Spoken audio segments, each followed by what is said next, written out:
र साथीहरू म आज बिहानै चाहिँ जाल बोकेर यो खोलामा माछा मार्नु भनेर गएँ है। र जाल सुइँट घुमाएर मैले फ्याँकेँ है। माछा परेको परेन भनेर यसो सर तानेको सानो माछा परेछ, त्यही भएर मैले माया लागेर छोडिदिएँ माछा चाहिँ। यहाँ फेरि जालहरू हेरेँ तर छैन रहेछ। फेरि आएर ट्राई गरेको मेरो क्याटफिस परेछ एउटा सानो होला होइन, क्याटफिस। फेरि अर्कोपट्टि ट्राई गरेको त्यो अलिकति ठुलो कत्ले माछा परेछ, कत्ले। यो कुन खालको कत्ले मलाई थाहा भएन है, प्लिज कमेन्ट गर्नु होला कुन माछा हो यो भनेर।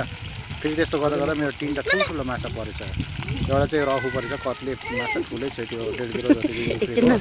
र 2टा चाहिँ सानो सानो डल्ले। यो ल्याएर मैले घरमा आएर मजाले सफा पानीमा भिजाएर यसको कत्ला चाहिँ सर कत्ला निकालेँ मैले है। मजाले फेरि काटेर म्यारिनेट हल्दी माटोको एउटा बनाएको थिएँ। फ्राई माटो मात्रै होइन, ढुङ्गा पनि छ, इँटा पनि छ है। बाहिर बनाएको चुलामा एकदम मजाले फ्राई हुँदैछ यो माछा। फ्रेस माछा भएर तपाईँले देख्नु कति मजाले फ्राई हुँदैछ है।